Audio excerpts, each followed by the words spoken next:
Yeah.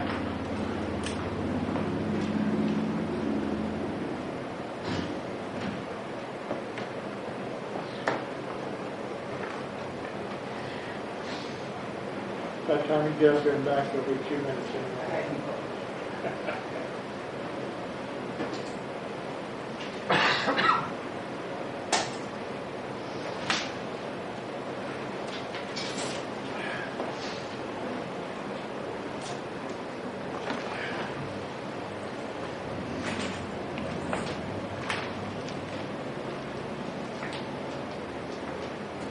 Okay, picture, sound in 3, 2, 1. Welcome everyone to the City Council meeting for Monday, August 14th. If we could have a roll call, please, ma'am, to establish quorum. Terry McClung. I am here. Peg Adamson. Here. David Mitchell. Here. Bob Thomas. Here. Vicki Schneider. I'm here too. And Christy Kendrick is absent with notice. All right, if we can stand and pledge allegiance, please. I pledge allegiance to the flag of the United States of America and to the republic For which it stands, one nation, under God, indivisible, with liberty and justice for all. All right, get a motion to approve the agenda. So moved. Second.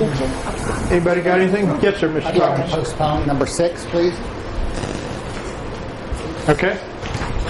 What did you say? Number 6 be deferred until next meeting Okay. or sometime. Next meeting will be fine. Okay. Defer number 4, please, to the next meeting. All right. For number 1, 2, 3, and 5.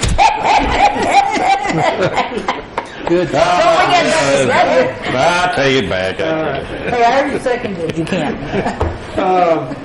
I've got a resolution for a mid-year budget that I'd like to really do in our first order of business, so we can get Lonnie to, in case there's any questions with that. So you want that to be number 1? Yeah. Okay. Yes, ma'am. I wanted to talk about the art wall on the on the agenda. Can't you put that on for next meeting? I mean, that wouldn't that be... New business? You can put it on the next meeting. You can come in and talk to me about it. Either one or both. Okay, I'll come in and talk to you about it. Okay. I didn't know how to proceed with this. Yeah. Okay, Yeah. I'll do that. All right. Anybody else? If you're not satisfied, we'll put it on the agenda. All right, thank you. Okay.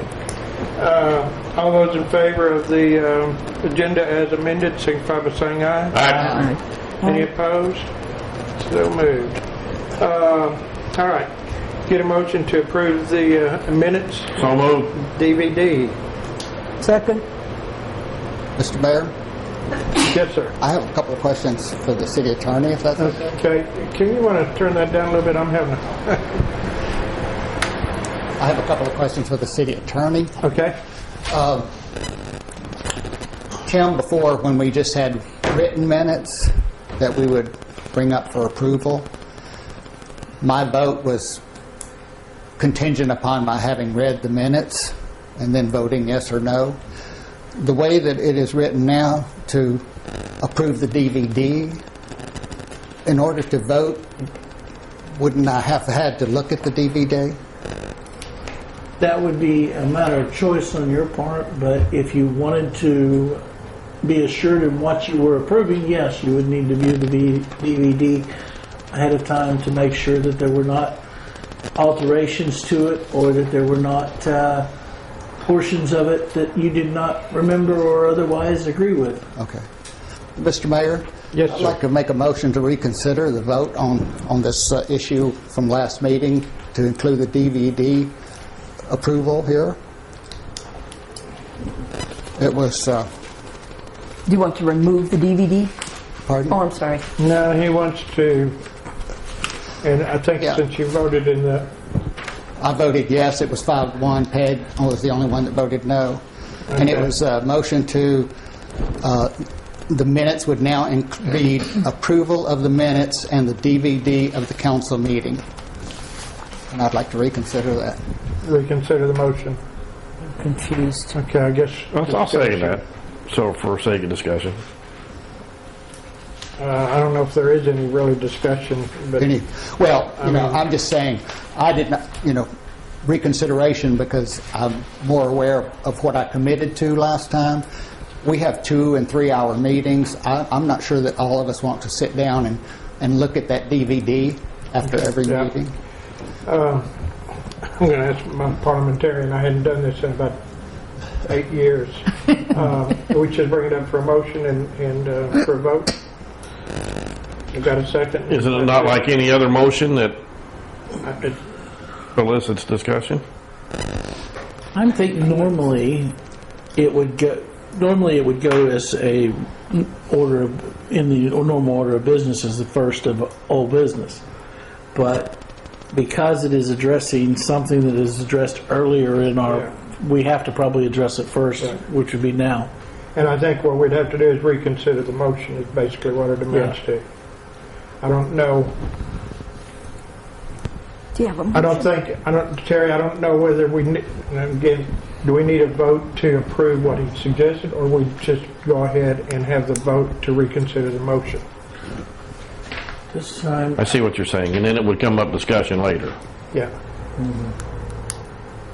I think what it is basically we have a vote to reconsider the motion.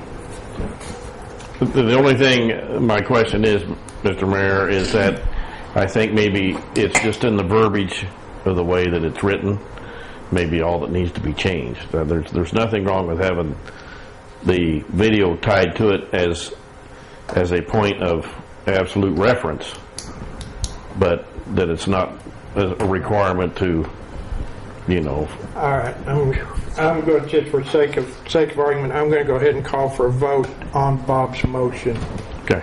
on there. Explain, So, because I'm confused. and that's so we would reconsider the motion of the minutes. What All are right, we reconsidering?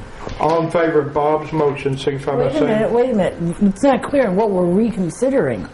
we're reconsidering Bob's motion to bring up for a vote the Right. the minutes, the approval of the minutes as we had discussed. He said to include the DVD. Those were his words. That's Bob's words? No, this was the motion was approval of the minutes and the DVD of the council meeting. That would, when it comes up for approval, it will now read approval of the minutes and the DVD of the council meeting. Okay, this was so that the courts could use the DVD legally, right? yes. So if we take out the word and put in parentheses DVD, would that be sufficient? No, I don't think that would clearly indicate to the court what it all Okay, is. so as it's written, then does that mean that we have to sit there and like we read our minutes at home on our computer? Do we have to sit there and watch Mickey, the DVD? I think the question is, I think what Bob has asked is he wants a reconsideration of the vote. That takes precedence over all other motions. But reconsideration in what regard? We just Right here. we got to have a vote on reconsidering the motion. I don't understand. Okay. Thing. I hope that I'm confused. We're just reconsidering the motion, which Reconsidering the says motion. that that we have the minutes and the DVD. So I'm wondering if we could say, It doesn't matter. We're Okay. reconsidering the motion. Okay. But made it and does passed. matter because if there's no alternative, we have to have We will have some way we will for have the we will courts have to we use will it. have an alternative, We Mickey. will have discussion later. all right, We got have an it. alternative? Yeah. Because according to our last meeting, we didn't have an alternative. We will have an alternative.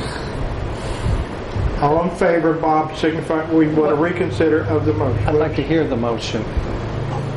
The actual, I'm sorry, but I really want to hear the motion we're This rescinding. is from the minutes. No. He wants your motion. Oh, my motion. Yes, yours. Oh, I am moving to reconsider the vote which took place on July 24th under new business item number 2, where Mr. Mitchell made the motion that when we come to the approval of the minutes, it will now read, quote, approval of the minutes and the DVD of the council meeting. And for topics of discussion, the DVD may be referred to, which is exactly what's What's on here? Yeah, That is the motion that we are reconsidering. right. Okay, now I've got it clear. okay. All right. So All I in can- favor of reconsidering the motion, signify by saying aye. Aye. Any opposed? I'm confused.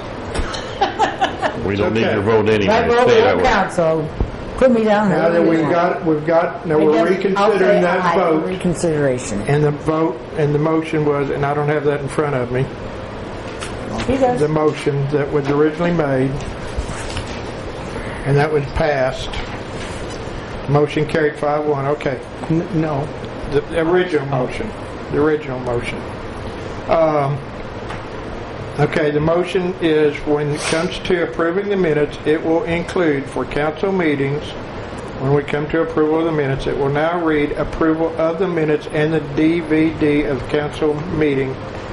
And for topics of discussion, the DVD may be referred to, period. Okay. Or we could discuss pardon? it now? Now we got discussion. Okay. No, wait, well, because I no, didn't wait. vote. Yes. I'm I guess abstaining. we need, that was a motion. Okay. We're I think it's reconsidering this motion. Is all we're, I mean, and so now we're going to discuss this, and then we'll have the vote. Oh, okay, we're going to discuss the end of the vote, okay. So I did not realize when I voted for this 2 weeks ago that I was committing myself, if I wanted to do my job correctly, I was committing myself to sitting down and watching the DVD of the meeting so that I could vote yes or no to approve. I'm not sure how many people at the table want to commit to sitting down and watching that DVD every 2 weeks. Are we committing? You're voting each time based on what it sounds like you put in here. We That put it you're the way you approving- said to. That you're approving that as the actual record of what happened. And if you feel that you need to, as obviously Mr. Thomas does, to review it before you say this is our official record, yes, you would be committing to looking at it. But you said that was the only way we could word it. If you're going to use the DVD, you need to approve it. If we don't use the DVD, we don't worry about it. Mr. McClung? Well, I think it might make him happier if the wording was changed as that, that the minutes are corroborated with the DVD or substantiated by the DVD. Maybe that, I don't know. Otherwise, unless somebody's going to go in and doctor it up, it is the record, and I can't imagine anybody going to go in there and doctor it up. Dub it. Dub it. Ms. Adams? I'm kind of in agreement with Mr. McClung here about changing the wording to or approval of the minutes or DVD of the council meeting.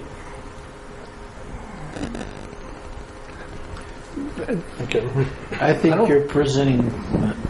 Go ahead. He should Go jump ahead. in on every single comment. I think you're presenting then if you give a court an or, they're going to say we don't know which is the official record, and you're making them choose. Well, we're having to approve, both. I find the DVD clunky, but Ms. Snyder?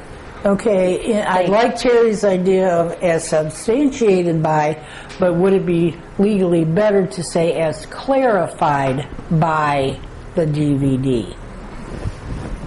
Because that way we know what little minutes we have is going to be clarified in full if you watch the DVD.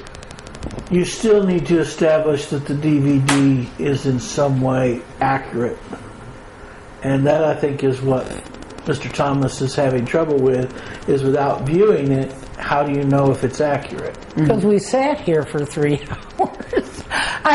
Really, seriously, because even if we sit there and watch it the very next day, it could still be changed. Well, When the court would get a hold of it, somebody could still go in there and manipulate it. part of the problem could be, and this is just a surmise, and Mr. Thomas may have a totally different point of view, but sometimes when I went back and viewed some of the DVDs, I sometimes forget to put my mic on. Everyone at the table occasionally turns their head away from their mic and you lose a word or two. So is then, if you've got both, which is more accurate? The minutes That has no words in it. that has no words in it, or the DVD that you can't hear 2 or 3 sentences maybe at a time, or maybe a very, very important word unless someone's went back and looked to see if you turned your head when you said not, and the sentence comes out as a positive instead of a negative. He's trying to, I think, get a point that you're certifying that something is correct without really knowing, unless you do take the time to go back and look at 3 hours of tape. How often have the courts needed to have like a DVD from this council? The idea of minutes at a meeting is so that you don't have to read a verbatim transcript of what happened at the meeting. You Right. just have the minutes, and the minutes has been reviewed by all the members, voted on by all the members as being accurate. You're all saying, yes, we looked at them, and we know that those minutes are correct. If you say we're also all saying that the DVD is correct, Well, so no, we did all this so that legally the courts could use the DVD, which would be more expansive than the minutes. Can we go back to just letting our court clerk do the minutes properly as she has for years and let that be okay? well, if you want to go back to what was done before you, that's what he's calling for, is a reconsideration of where you're at. Is this what we're aiming for? All right, Mr. Mitchell, you had your hand up, I believe. I did. The DVD is being made right now. We're all sitting here right now. When we finish this meeting, a DVD is burned from this computer, and where does the DVD go? It goes online and goes on YouTube, correct? Tomorrow. Yeah. Then where else? But tomorrow by noon, Yes. technically. So we'd have to have the master disc goes where? In it. Don is the record keeper of the master DVDs. And he gives a copy. Did he give a copy to you, Ann? And a copy? Okay, so a copy goes to the city clerk, who is the keeper of the minutes, right? So the chain of the DVD, and if the clerk is writing the minutes, then would not that the DVD then also be an extension of what the clerk is sending to the council for approval? And so is in effect not the review by the city clerk who's doing the minutes, which we have to this point have had some concerns and questions, which started this whole thing. So technically the DVD is the clerk's minutes to us. So what's different in the DVD and the minutes that the clerk is doing that's coming to us? If we accept the minutes, then why don't we accept the DVD because it came from the clerk? Ask him. He's the one who said the courts would. I'm asking y'all because you were raising the questions. I'm just asking in general. So, All right. Ms. Adamson. Well, I would make a motion to just be approval of the minutes and remove the DVD part, because that's sort of, well, We're discussing it. We're actually reconsidering the motion. Exactly. The original motion. and I'm just saying my 2 bits worth, which is get rid of the Okay. DVD. well, that's related. Yeah, I mean, we're actually reconsidering the motion, Exactly. and we'll call for a vote on it. All right. If it fails, then you can have another motion, or if it doesn't fail, then it stands. All right. There was a vote. There wasn't a vote on there was a vote on reconsidering, but there wasn't a vote on reconsidering this. I mean, the vote was to go ahead and reconsider it. And we're still discussing. Yeah. Okay, Bob. Well, I think Mr. Mitchell's argument is sort of akin to when you buy a car and the salesman says, oh, this is a standard contract, you don't need to read it, this is the one we use for everybody. I read those contracts because before I sign it, I want to know what's in it. All I'm saying is, for me to vote yes or no on that DVD, I would have to see it. And I do not want to commit to sitting down and watching that DVD every 2 weeks. Mickey? Okay, to make it legal for the courts to use a DVD in case we get sued, and the DVD, which is much more comprehensive than any minutes could ever be done, can we merely make a statement? I think I might have asked this 2 weeks ago.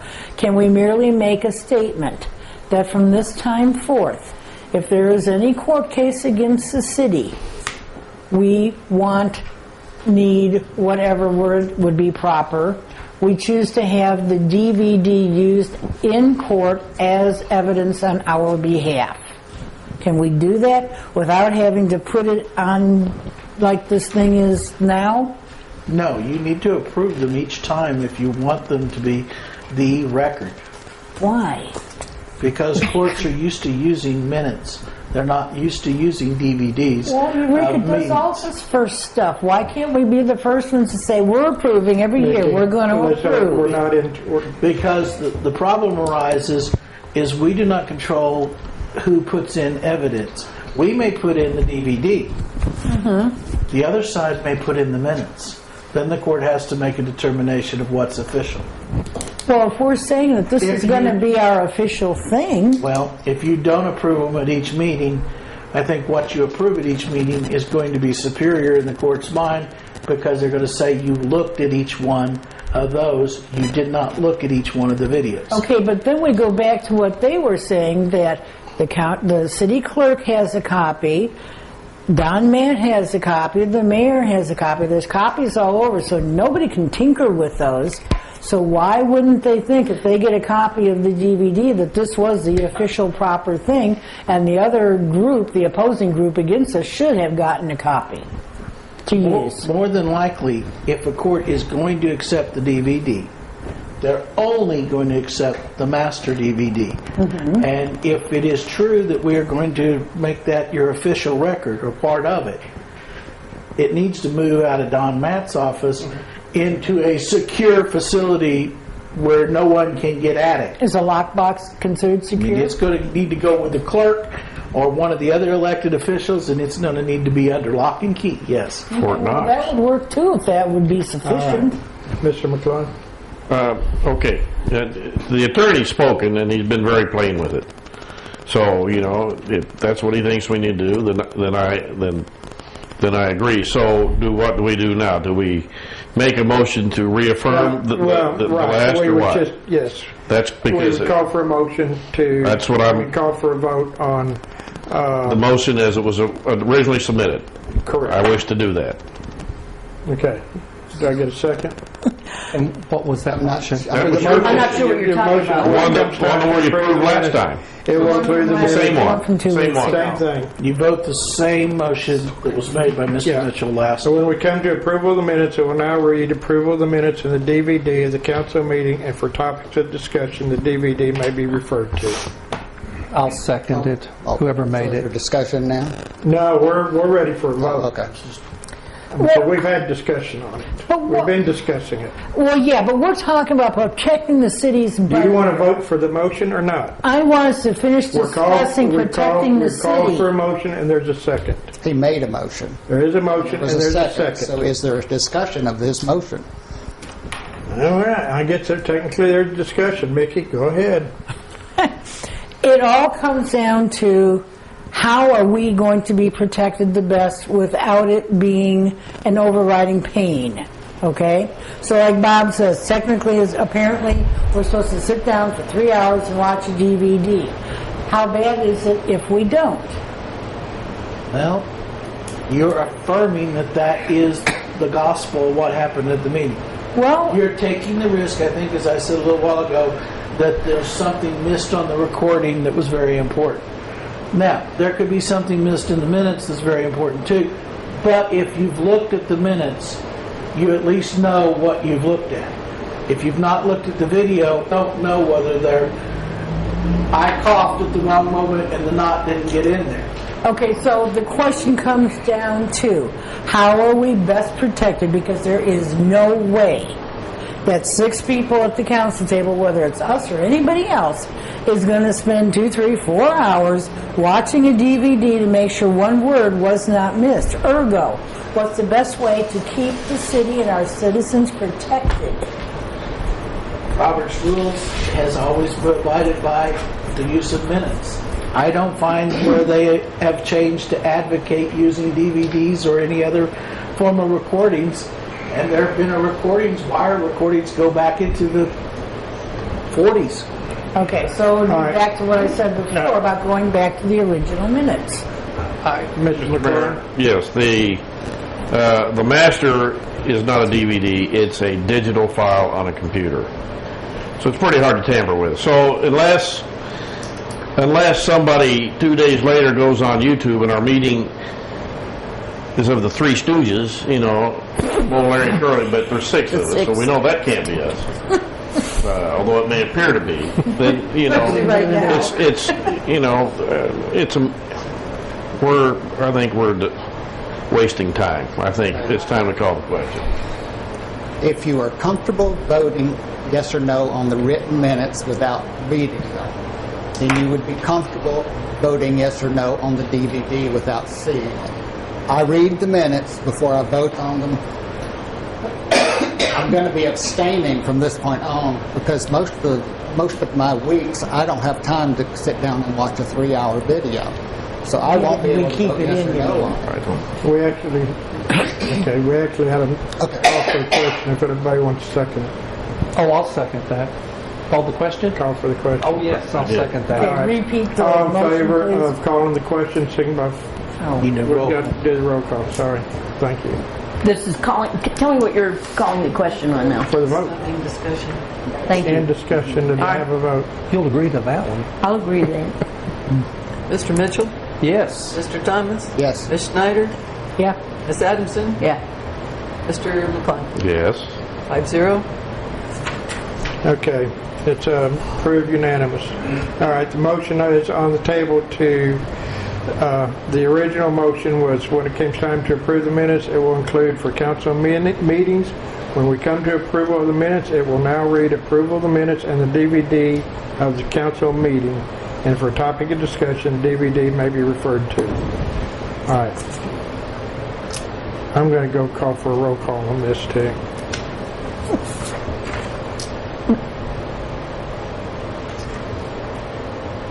I want to ask a question.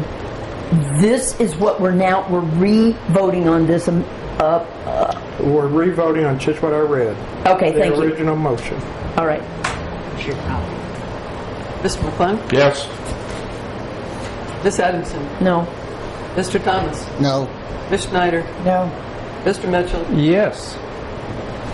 2-3. Okay.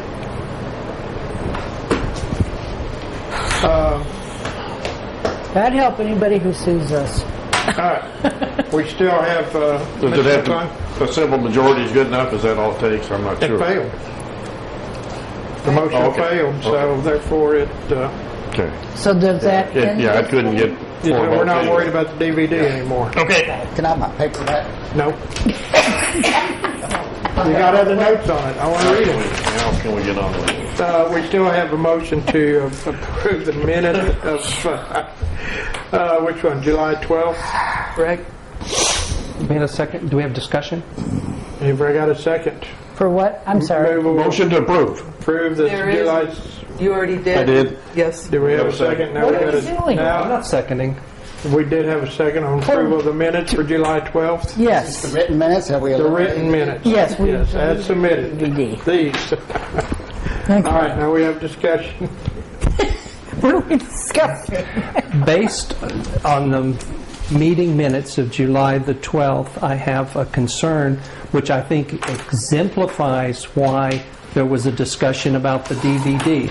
If you look down at the minutes, the clerk did a great job with the introduction of the mayor and what he said. She's got the present is fine. She has absent is great. Pledge of Allegiance was good. And then we get to action. And we have Mr. McClung move to discuss, Ms. Kendrick second. Then all of a sudden, we jump the next action is Ms. Adamson made a motion to table this until the city attorney's here. Somewhere, the whole discussion that Mr. Mitchell gave, reading that whole statement that was, multi-pages long, took up a good 10 minutes, just disappeared. If you're reading these minutes, it looks like the action was a move to discuss, Kendrick second, and then the next thing is there's a motion to table. What happened to Mr. Mitchell's discussion? That's not a question for you. So I make a motion to amend the minutes as follows. Mr. Mitchell read a lengthy pre-written statement regarding events leading to the topic of this special meeting. So at least it's in the minutes. If these are going to be the written... Okay, you made a motion. Right after Ms. Kendrick's second, but before Ms. Adamson, because that's exactly what took place. How can you miss... You moved to... Okay. Mr. McClung moved to discuss. Mr. Mitchell made a motion to... I made a motion to amend these minutes to reflect between the point of McClung moved to discuss and Kendrick second that it's inserted as Mr. Mitchell read a lengthy pre-written statement regarding events leading to the topic of this special meeting. How can you just take out the whole bulk of what we were having the meeting about to consider the code of conduct as it relates individually to Councilperson Mickey Snyder, associated behavior of City Clerk Ann Armstrong, and not included as one of the actions? It looks very clearly, if you're reading these minutes, it looks very clearly like it was moved to discuss, there was nothing that took place, and then Ms. Adams makes a motion to table it. How can you miss if these are going to be reflected? Okay, you made a motion to amend. Do I have a second? Second. Okay. Any discussion? I thought the point of changing our approach to the minutes was to eliminate discussion and include only action. Well, Correct. I have to agree that to table this, it does need to be a little bit further clarified, in my opinion, too. But, Ms. Snyder? Everything was fine and dandy until we got into all this minute garbage. Everything was going along fine. And everything was normally included as needed, as done, important stuff. And then we got all involved for an hour on minutes, and everything went down the tubes. Are you making comments about the amendment? I'm just making a discussion of the amendment, of the motion, yes. So things Any were fine. further discussion on the amendment? Mr. Mitchell? Yes, we agree we didn't need lengthy discussion, but that wasn't a discussion. That was a very clear presentation about the reason for the meeting, the purpose of the meeting, to consider the code of conduct that relates individually to Councilperson Mickey Snyder and associated behavior of City Clerk Ann Armstrong.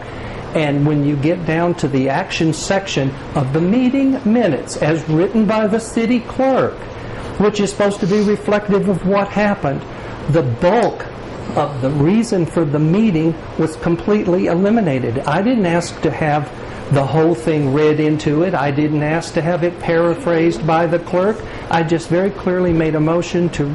Mr. Mitchell read a lengthy pre-written statement regarding events leading to the topic of this special meeting. That's it. And to avoid and leave out that whole discussion very clearly illustrates a major problem with this council and the minutes. All right, any further discussion? All right, motion's been made and seconded. Read the motion, please. No, we're dealing with a motion, and I'm not going to get into this. Read the Just motion. add this one sentence. That's all I wanted. Motion been made to amend the minutes as Mr. Mitchell suggested. All those in favor signify by saying aye. All right. Any opposed? I abstain since it's in regards to me. Sure. I think so. You abstain, 2 noes? I have You to got three. abstain. 3 yeses, I'll vote yes. What were Okay. the 3 yeses, please? I voted yes. I voted yes. Was it a roll call vote? I No. didn't catch it, so we don't need to know who it was, do we? Well, no, but it was you, Mr. Mitchell. Okay. Okay, and I voted yes. All right.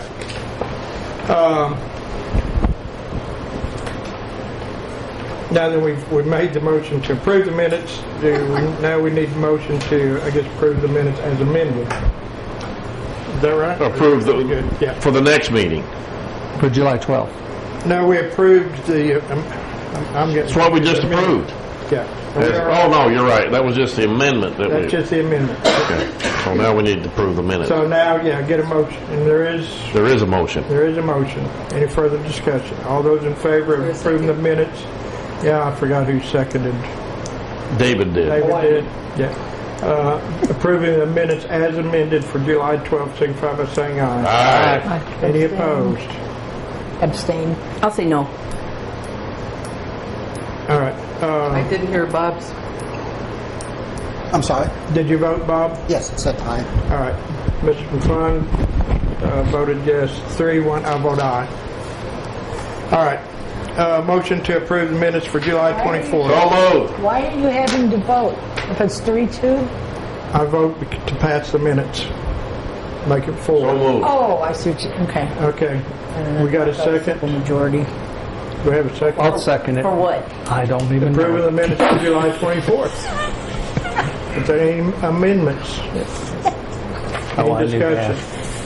So what? All right, all those in favor of approving the minutes of July 24th as distributed, signify by saying aye. Aye. Any opposed? No. Last All right. week's meetings? We don't have. Now, was that for, did you vote, Yeah. Mickey? All right, Yeah. 4-1. Okay. We no longer have the DVD. All right, in there. that brings us up to, where am I? The minutes, commission meetings, commissions. We got a bunch of vacancies here, citizens. We got a position in position 4 for planning. We have one in position 3 for CAPC. Have one for the hospital, vacant. And we have a position 2 in the cemetery. So if you're interested in any of those, please holler at me. We do recommend, that they do have a length of time of residence for some of these, and some of them have to live in the county, and some have to live in the city. Especially the cemetery, you can live in the county, but the rest you have to be in the city. Public comments.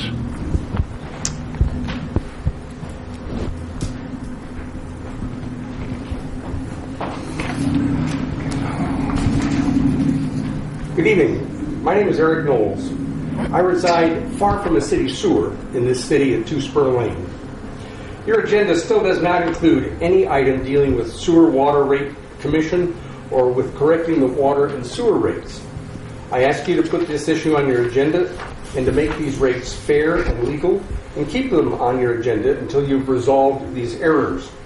I have 4 main concerns about the water rate structure. First, my water bill continues to include a fee labeled the Infrastructure and Improvement Fee, which I believe I should not have to pay. The fee was described all year as a fee to pay off the sewer bond indebtedness. My family and nearly 25% of the water users are excluded from sewer services. Council member Christy Kendrick, a lawyer, offered the opinion that this fee was probably illegal. By the way, I'm disappointed in the ethics, judgment, and conduct of someone who would make that statement more than once without explaining the legal problems to the other council members, and then go on to vote for this probably illegal fee. Second, the rates you apply to the water bills are excessive. Much more than is required to purchase water from the Boone Carroll Water District and distribute it to the customers. For the first quarter of 2017, the water rate revenues exceeded the total water expenses by 44%. Third, the sewer rate you settled on are too low to maintain the sewer system and to pay for the sewer bond. And fourth, the water and sewer rates that you constructed both rely on a tier structure that you never questioned, that makes no sense, and was given no justification.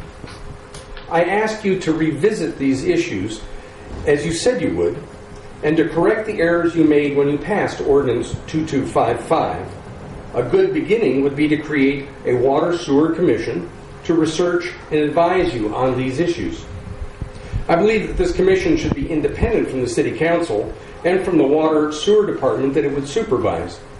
Please put the Water Sewer Commission on your agenda and keep it there until you solve these inequities. Thank you. Thank you.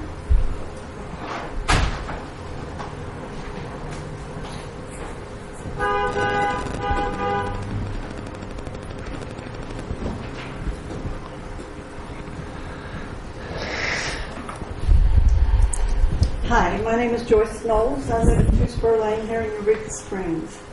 At the last City Council meeting, the Mayor invited Rick Wright to the microphone to give the Alderman clarification regarding heating and cooling expenses if they moved meetings to the art lobby. Mr. Wright really told City Council and citizens that when they have a winter concert, it costs $8,000 to heat that place for one concert. This was a preposterous statement upon first hearing it. I filed a Freedom of Information Act request referencing Mr. Bright's statement for the following. For any event of any type at the odd occurring in the last 3 years, with utility expenses exceeding $1,000 for the event. Name the event with the date of the event. Provide a photocopy of the utility bills. Provide calculations showing how the specific expenses were promulgated for the event. Mr. Wright responded in writing, no such report containing the information requested is on record with the CAPC office. It turns out the city pays the bills for the CAPC. I requested a copy of the same information from Kim Stryker. The city had only a general ledger spreadsheet for 2015 showing the total utility expenses for the entire year was $18,176.59. Ms. Stryker assured me the current payments were within the same range regarding disbursements. However, on rewatching the video of the meeting, the mayor gave the number at $38,000, which is, even with the higher scenario, at no time would the audit incur even a total monthly expense of $8,000, much less for one concert. So was it gross incompetence? Was it willful obstructionism designed to keep meetings out of the odd? Why was Mr. Wright's testimony necessary when the city pays the utility bills for the odd, not the CAPC? You were misinformed, and I'm talking to the citizens out there too, as well as the people at this table. Finally, at the last meeting, I heard the same thing we've been hearing for the last 27 years. I personally would like to wait. One more meeting. It's just 2 weeks. I would like to wait. We're working on it. Eureka Springs City Council no longer has any credibility regarding moving this meeting. So what's it going to be tonight? Will we see you change the long history of human rights abuse or continue your lawlessness? 10 years from now, people are going to look back and they're not going to remember I stood up for this or even gave a damn. But we remember what councils do. We remember the council that got into trouble over sewer rates. We remember the council that fixed it. We remember the council that caused us problems with tourism. We remember what you do. So what are we going to remember you for? Thank you.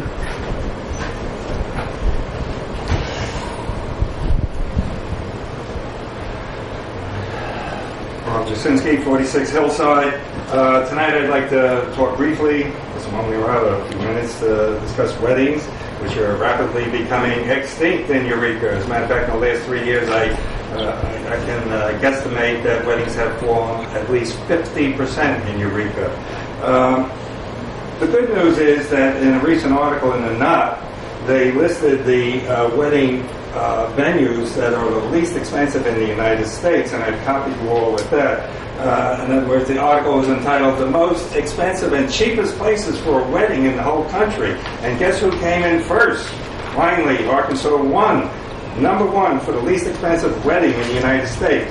And best of all, so you don't have to hear it from me, was an article posted in what used to be called the city,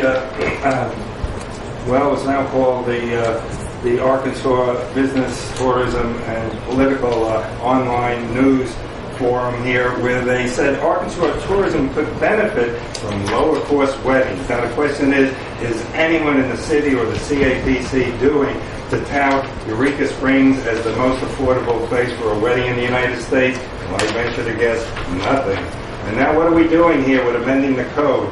Well, there have been various amendments proposed by bed and breakfast owners who don't do weddings, they don't do receptions, and they're proposing restrictions that will seriously impact the wedding business and the bed and breakfast that do weddings, such as the Angel at Rose Hall, which since the place opened over 17 years ago has hosted, I'm sure you must know this because we caused so much trouble, over 3,000 weddings and receptions. We've had people that were top executives from Walmart, we've had doctors, we've had psychiatrists, we've had business people, and what do they bring in with them? In addition to money and baggage, they bring in wedding guests. Those wedding guests can't all stay at the 5-room Angel, so what do? They stay at all the other bed and breakfast and lodging establishments throughout the city. And I venture to say that we have filled many thousands of rooms, but due to the fact that we brought in so many wedding guests who attended the over 3,000 weddings that we hosted. That, by the way, you never heard of because they were never a problem.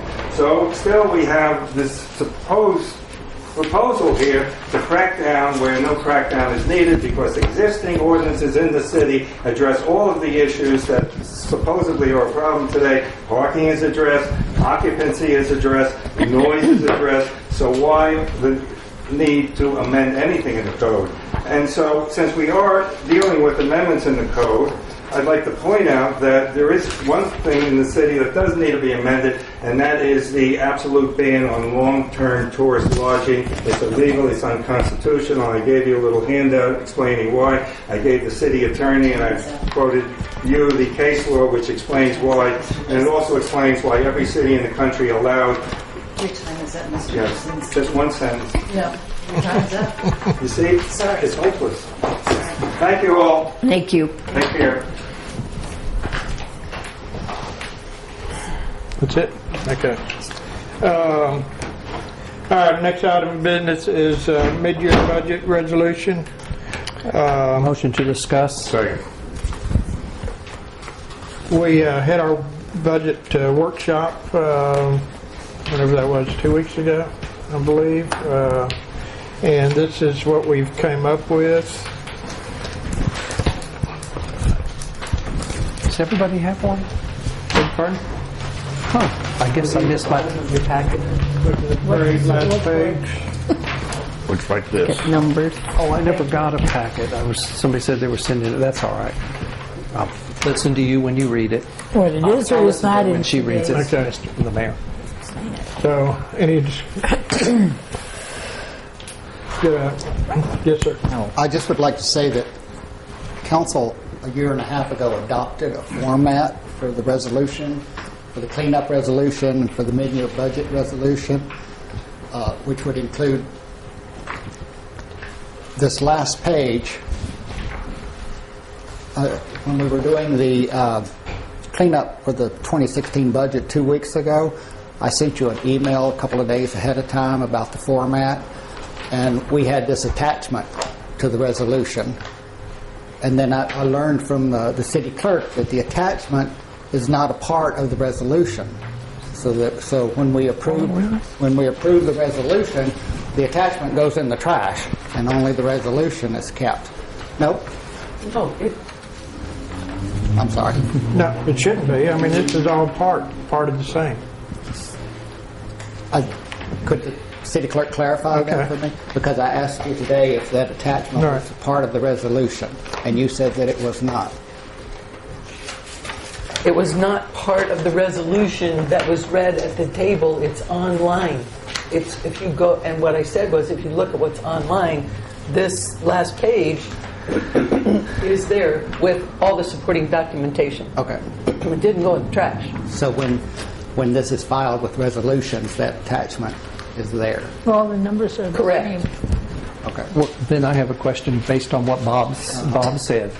So when we're reading the resolution as the resolution, are we reading the attachment so that it is included in the resolution? Because if it's just an attachment that goes along, then how does the legal counsel know that it's part of everything. I mean, is it officially part of the resolution or is it not? You don't have the paper, but these numbers are all the same. These numbers here are the same numbers here. Are they, Bob? See? I can answer that I just question. got this right Look. now. All right, Here, Madam look. Clerk. They're the same numbers. David? When the last resolution came to the table with that last page, Uh-huh. that piece of paper was not available. It came Okay. later, Okay. and then it went into the record. Okay. If you want it read as part of the resolution, that's easy to incorporate, but that's the reason it wasn't last time. Oh, okay. So I guess then I'd like another question from her. So is it then, if it's not read as part of the resolution, even though it's an addendum, is it really official? I It's guess the I'm trying same to say. numbers. I'd have to bow to the city attorney. I know what Whose did I get? I took yours, didn't I? No, that's mine. Typically, when budgets are approved and revised, there are multiple documents that are attached to them. The actual budget, when you approve it, often has, Lonnie, 40 pages, 50 pages attached to it. Those become part of the approved budget. They do. Okay, that's what I needed to know. This is the breakdown of the numbers, and that's what you approve in your resolution. So the amendment is part of the record. It's official. It would That's be all I- officially used Okay. to determine where everything else came from. That was my question. I got it. Yes, sir. I did not bring the 2011 cleanup resolution tonight because I did not know this was going to come up tonight. But City Council approved, I had brought in the 2010, 2011, 2012, and City Council approved the 2011 format and said this is the way we want them done from now on. It included the original budget figures, That's right. and the amended budget figures, and then a column for increase or decrease, and it had totals, and it was all a part of the resolution.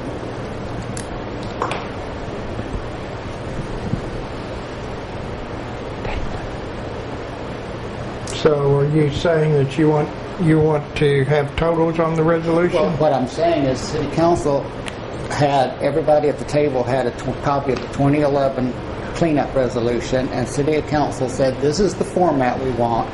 The 2011 had everything except totals, and I hand wrote on their totals, and that was what the City We have the Council totals wrote on this down. page. Right, but this, and I just got this, so I'm not sure what this is. The If 2011. if you're not comfortable with it, you can always make a motion to defer it. I'd like to defer it for 2 weeks, and I will send a copy of the 2011 resolution to the city clerk, and maybe she could disseminate Okay, so we got a motion to defer. Do I have a second? Second. Okay, any discussion on motion to defer? As usual, I'm confused again. Mr. McClung? Is it going to affect anything? I mean, are we all right? Sure. I don't have any problem with it. I don't even. No. All right, all those in favor of deferring this for 2 weeks until our next meeting, signify by saying aye. Aye. Any opposed? Okay, so moved. Our next order is Matthew Martin has appealed for denial of a weight limit exemption, basically on up on Passion Play and Magnetic Road. Dwayne, you want to come up and give us a background on?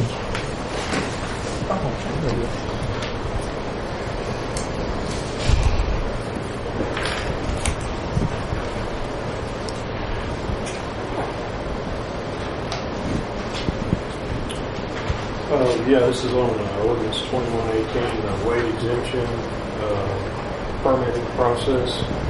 And it's basically set up because of the damage to the streets and basically cutting through. So we put magnetic back around Passion Play, and then you're coming up into Rock, Grand, and that way. Trucks, of course, are obviously wanting to go that way, and it is easier. you're hauling a lot of weight, you're coming down through town. But you're talking about state highway that's not out of our budget. We kind of this went back to, if you remember, magnetic at one time was crumbling in the sides, and we had a lot of problems there. And that wasn't FEMA money or anything. That was strictly our budget. We fixed that. We passed it back, and that was kind of part of the discussion of we're working on those routes, and we've got them pretty good shape now all the way through. Grant's still a little rough. Pivot's been paved. So the idea is to keep the weight limit. If it has to be done, you permit it. If it's not needed, and that way it keeps if someone overgoes it or exceeds it, it's set up where we can bond that, or we can come back and ask for damages. So basically, Mr. Martin got in when that ordinance was set up. He's in on the passion play. There were some exceptions in that for the play itself, of course, for the city, trash trucks and this and that. But he wasn't included in that, so we kind of offered him the permit, access on his end from passion play out, deliveries and this, in and through. His take is he doesn't really want to sign anything. He's kind of at the point where he would sign, but he won't accept any responsibility. But he would want to be permitted to run anywhere in the city without permitting, which is obviously cannot happen under this ordinance. So that's kind of where we went. He was ticketed. We went to court.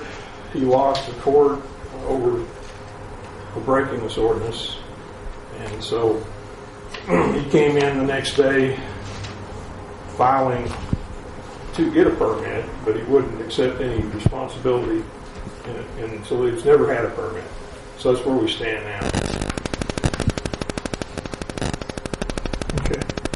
Mr. Mitchell. So he got fined once for exceeding that he knew he was exceeding. Yes. And he's come back again after getting fined, and he wants an exemption, or he wants a permit, but he doesn't want to take responsibility for the damage that he causes. Yeah, his take is that his vehicle insurance would be significant enough to, of course, that's not, obviously, it's not what we're looking at here. And so we'd have to, each incident is separate. We look at what you're going to do, and like we said, we're kind of giving him unless he damages something, we're kind of giving him an exemption on the front end to his business. We don't want to cut him off. So he has access by the Exxon, but we'd like that to be permanent also, unless it was exempted within the ordinance. But that's something that we're not having enforced. But when you start talking about coming through the county, back down to Magnetic or Pivot Rock, then it's going to have to be permitted for each job. That, if he has to go there, and if it's needed, we will permit it. We can bond it, and there's no problem. But we can't, and that's what we're looking at. It was in the county, but the county, of course, is in between the city. So he made a couple of efforts to get permitted, which I denied, and then he went ahead and run the job anyway. So if we were to consider changing the code, then we'd be changing the code for everybody, the weight limit, which then puts the emphasis back on the city to maintain those roads that are going to get excessive wear. Right. Got it. And you're going to... Got it. As you know, our budget to keep up with what we're doing is, so that was the whole purpose, is to try to cut that down. The only thing possibly could do is add, exemption from that first part and say as long as that's all he's doing, but that kind of opens it up to, a few months ago, SWEPCO brought a, $1 million pounded transformer through. So, it's crazy to say. We're not saying he's going to get to that point, but, you never know. What does he haul? Help me, somebody. What does he haul? Anybody know? R&R Dirt Works. Huh? R&R Dirt Works, Oh, right? okay. Right there behind the Exxon. Right. That's what it is. Thank you. Okay. And you, Mr. McClung, I think you had your hand up. Well, that's what I was wanting to clarify where the business was, and now I know that. And so what you're saying that the city's willing to exempt from there to Highway 62, just because of the distance. That was my original. We talked when this first went in, so we could put you like for a year and see if there was any damage, and then we could go back. Well, that makes sense. You know, without a bond or anything, and then you could take your deliveries. You come in and out, but you can't cut through. And that's, you know, and most all the contractors have accepted that now. I mean, they would rather come through there, but they come in and there's no problems. But, Got it. But we haven't got to the point where you'll actually get to the permitting process. Mr. Snyder? Okay, I'm really getting lost here. So basically what you're saying is any big truck carrying a heavy load can use 23 or 62 right now, as is.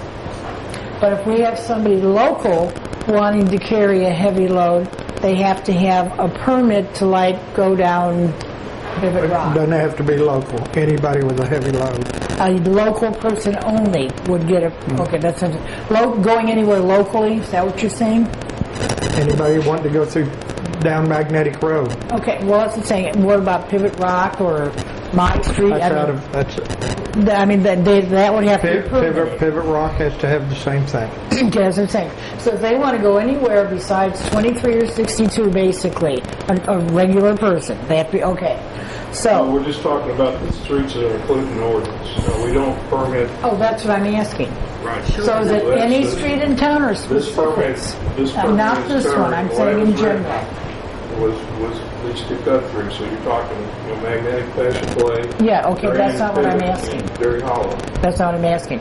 So any heavy truck can go 2362. Now, if they want to go down Pivot Rock, do they have to get a permit? Or My Street, Emporia? Or okay, that's what I'm asking. To get in there, they would have to travel through that way. Now, how would an out-of-town truck driver know this? Well, that's, it's the first instance when he stops them, and there's the warnings. Okay, so somebody would see this big heavy truck and stop them. And we have signage, so as you come in, it's clearly marked on the entryway. We've signed it, so it says weight limit. Yeah, oh, that's what that means. Okay. Now, then that leads into the next part then. Where do you weigh these trucks? Well, we can't take them, if you got to that point, you take them there with the scales. Tannenbaum would be weighing out that way, but you're basically looking at, these trucks are rated for what they'll haul, so. Okay, well, I didn't know if they had a thing inside the truck that on every load it automatically said how much it weighed. Well, it's if they're coming from the quarry, there'll be a ticket with it, but we would go off the VIN, do license, we come back to the VIN and what it was. But basically, if you're looking, most of these is automatically you're going to know because it's set at, 2 tons or 20,000 pounds. So, a 2-ton truck, once you get past that, you basically, and if that's loaded, and we've got a chart, you're obviously over. So. Okay, so this one is requesting 62,000, which is 3 times what the permitted amount is. And that's doable because if that job's in there, there's no other way to get there, and he needs to haul that load of gravel in. So we're going to allow. That's what the permit does. It allows that, and there shouldn't be any problem as long as he stays within the limits of the permit. And we could set some. Say if we give a permit, we could say it's going to be between these hours in the day, or basically the noise ordinance we're talking about. Just kind of go by city our laws. But so as long as you do that, you're going to have a bond that's going to be totally refunded to you. It's not going to cost you anything. All you're going to have the trouble of is coming in and telling us, and then we fax that to PD. You have that in your truck, so you don't have any problem. So. But if you're doing a job at Holiday Island, you can't take it to Wareham and come through. So notice if a trucker that lived around here, whatever, got a permit, then all they'd have to do is let you know, I'm going to be exceeding the 20,000? Yeah, of course, we'd look at it on everyone's different, and we've got some for the, larger, say, some logging trucks and stuff, so then you want to look at maybe a bigger bond. But say if you've got someone that's just doing a quick job and we feel confident on that, I can waive the bond itself. It's just off that signature that you're going to stay within those limits. So basically what you're saying is once approved, we'll work with you. Yeah, oh yeah. We can make it happen, so. Okay. Which is requiring a bond to cover any potential damages. Ms. Adamson? Well, in the application that Mr. Martin has here, this talking about the exemption, it says, I have company insurance to cover any damages to road. I do not accept a non-cap liability. So what does that mean? Like, it's just open-ended, so if there's $1 million worth of damage to the road, he's being... Well, no, I'm setting a bond. If I set a bond, that would be on me if I set it too low. It's more like a contract too, also. But you have to. The application says you're going to accept it. Of course, you can refuse it at the time the permit is issued to you.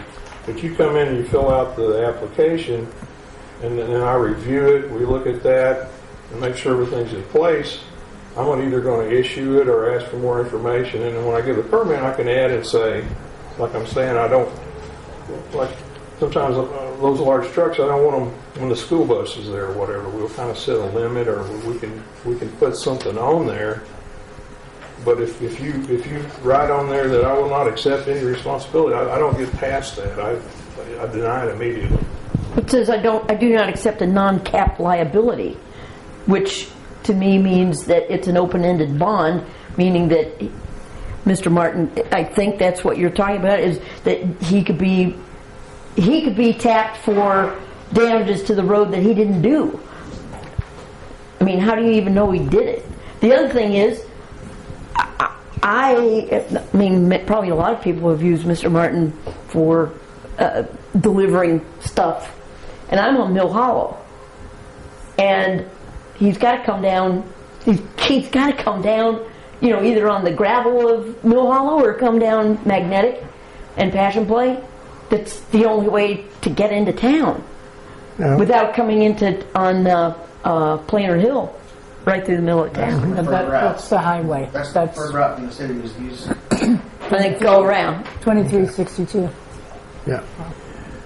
Bob? Well, he is appealing the decision, and what are the grounds for his appeal? It's just there's no grounds here for an appeal. No, I mean, the ordinance set up, if I bond him and if I collect that bond, you can come here and you can take that, you could vote to totally wipe that out. That's the way it's set up.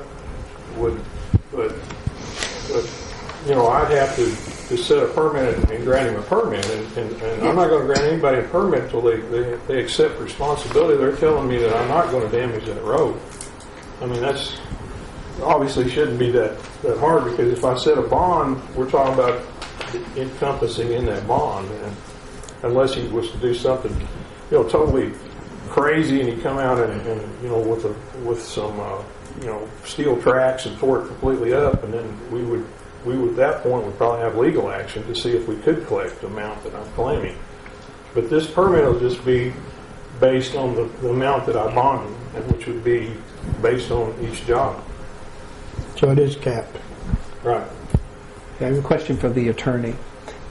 I understand this. Mr. Martin is saying basically that his insurance that he has on his trucks could be paying for the damage to the road. So my question of you is, do you know of any cases where if a person has damaged by their vehicle, whatever type it is, has created damage of a public right-of-way or a road, that in fact that private insurance does it pay for public property?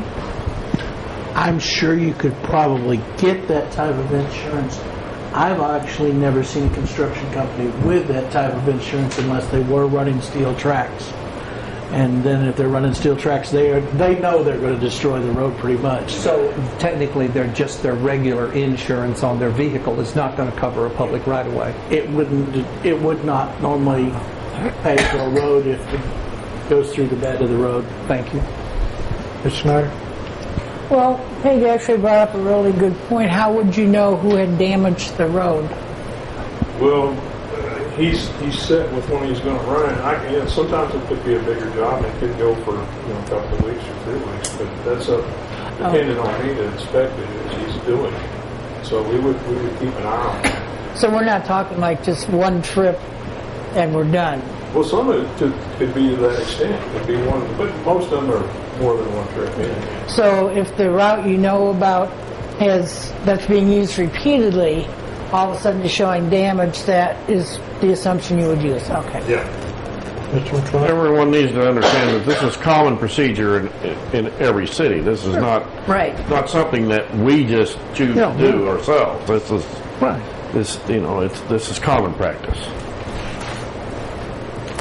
What is the cap? What's the cap on getting this permit so that he can do business on this road? For liability. We're at the point that Mr. Martin would have to respect the process and fill one out, and we would get to the point where then I would look at that whatever we're talking about here, which that job's already been done. So we have other permits. We have street cut permits. We have culvert permits. And For example, though, on this one, what would his bond be if he's doing a 62,000-pound load? Well, I'd probably set, just to kind of cover, so I'd probably just set that at $2,000, and minimum of one or something like that. So, Did you quote that to him? $2,000? No, I haven't issued a permit. Because he said I won't accept an unstated amount, and all you have to do is say I'll do the bond. You'll get the permit for $2,000 damage. Is it a bond? Well, is it a communication problem or what? Well, I believe we do have a failure to communicate. Yeah. Right. And that's he needs to understand that any type of permit he's required if he's to that point. So if he's cutting a street or something, he has to permit that also. Every single job he has to have. Right. You can't just have like a blanket permit. Well, on this, if he wants to put a floating bond in, like the Black Hills Energy, some people will put a bond up with us, but it's still permitted off that bond each time. So it takes all that out of it. You just have to come in and say, here, like the utility companies will say, I'm cutting your street here, and as long as there's not a problem, we look at it and they move ahead. And if there is a problem, we've got that bond already set. We could try to pull from that bond, or we would pull. And how much is that bond? Well, they have like $10,000 bond with us. Can you cover a $10,000 bond? I mean, is that what the thing is? It's just agreeing to that, or just? You're asking for a lot of problems with something like that, because right now, when he has a application before him, it says, I'm going to do this on August 2nd and 3rd. Right. He knows to go out there and check the road for exactly. August. You're placing the contractor at risk of being billed for something that happened on August 7th or 8th that he didn't do if you make him have a rolling bond. Mm-hmm. Yeah, even with a bond. I'm just curious. I'm not familiar with this, so I'm just... Most construction companies prefer the type of bond that Mr. Allen is using, where it is specific to the job. Mm-hmm. Huge businesses like Black Hills Energy, that's pumping most of the gas in northwest Arkansas now, they can assume the liability. A smaller company usually can't. Ms. Snyder? Okay, so Dwayne, did I understand that you said they would get the bond, and if nothing happened, it wouldn't cost them anything for that bond? Well, if they put the bond up, we hold the bond. We put it in, and that bond, and there's part of the process to inspect and release it. So I would release the bond, and the city would pay them back 100%. So, and I have no idea what price there is, so let's say the bond was $50. He'd give you $50, you'd give him a bond, he'd do the thing, you'd check the road's fine, he gets his $50 back. Yeah. Okay. Mr. Mitchell. Based on that very astute question, I'll call on the question. I'll second. All right, motion been made and seconded the motion was, what was the motion to? Calling the question first. All right, all those in favor of calling the question, signify by saying aye. Have to do a roll call. Oh, roll call, sorry. Oops, we got a question? Mr. Mayor, we don't have any kind of a motion preceding that, whether to take any kind of That's what action. I'm wondering, that's what the first question was, what we need is a motion to approve or deny. And before that, we may want to give the gentleman a chance to. That's what I was just going to say. Can we hear from him first? He may want to say something. Yeah. You want to come up and say something, please, sir?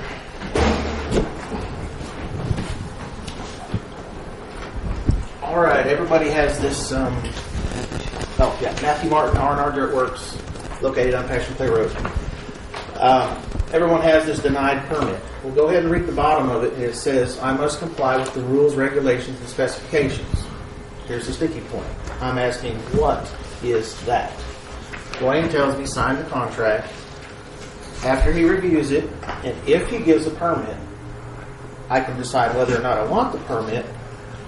And then if I decide I want the permit, then we can talk about what the rules and regulations are. I generally want to know what I'm signing before I sign it. It says there's an attachment in there. I've been given nothing. This is the problem. Would be included with the permit. I'm not going to sign a contract until I see what I'm signing. Saying you would agree to that. I don't know what it is. I'm going to ask you, what am I signing up for? What are the city rules on this ordinance? I have no rules. Ms. Adamson. Is it possible to get these specifications, rules, and regulations so it's not so mysterious presented to Mr. Martin? I've been trying. My attorney's been trying. We have nothing. Are they in a secret place? I don't think I know what it is. Dwayne, a question from you. Do you have the rules and regulations printed up that could be that can be attached to this permit, so that when the person comes in and asks for the permit and they're looking through it, that they could have a copy of the rules and regs at that time? Is that possible? Well, kind of while we waited till the permit process is basically, I might add something to Matthews that's different from someone else's. Say, there should be some requirements. Basically all you're following is the rule. But say if I put something else on there, it's going to be attached. It'll be attached to that permit that I'm going to issue. So it's not just rules and regs, but it's also instructions from the Department of Public Safety to the person that's applying for the permit. Right. Got it. Yeah, it could be different. I mean, it could be individualized, is what you're saying. And a lot of it is. Yeah. Okay. I understand. Why we wait on that. So that's why you haven't done it to this point. Okay, thank you. Mickey? Is it possible for you two men to sit down together and politely discuss what would be involved? As in, he can tell you, when this permit is written up, it will include yada, yada, yada. And then you can decide if that's what you do or don't want or need or whatever. But you guys could discuss it. So he would know ahead of time what he was signing on for. And you would be able to explain the various changes that may have to be made or, whatever. Is this a possible scenario? Or just the plain basic rules? It's pretty simple to me. I've simply asked for what it is I'm expected to do. I have nothing.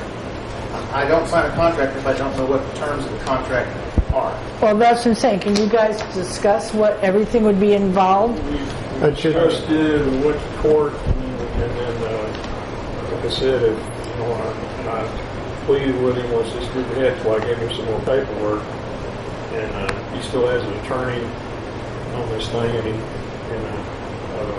like I said, he went ahead and broke the law again. He has no repercussion from that, but you can't just go and do it anyway. Yeah, well, breaking the law is not cool. okay. I break the law about 10 to 15 times every day because of my location. Where am I going to drive? I don't have lined up trucks. They drive on the road on the pavement. Where else do I go? Mr. Allen, you said that this job here is complete, correct? That's correct, isn't it? No, the police are there about all day. Yeah, they saw me do it. It's complete. Yeah. And this is what you're appealing from, is the denial of this application. Oh, I have 2 applications. Do you have both? Yeah. You have There's both? another one. That's the same. But we need one. to resolve this, not put it off again. Because Are you saying this work is not done? Oh, if Kent was here, he'd say, bring me some more gravel. He thinks this is ridiculous. Is this application work complete? As of today, yes. I have new customers every day. It is my advice, counsel, that if at this time the work is complete, you're being asked to go back and consider an appeal after the action is already complete. There's no reason to go back and retroactively approve something that he now says is complete. Do you need the permits where I've been denied to use the road every day? This is simply the one I chose to come to this council meeting. Well, if it's done, counsel, and if you accept that it's done, there's no reason to act on that permit. Then I make a motion that we move on since we can't legally discuss this anymore.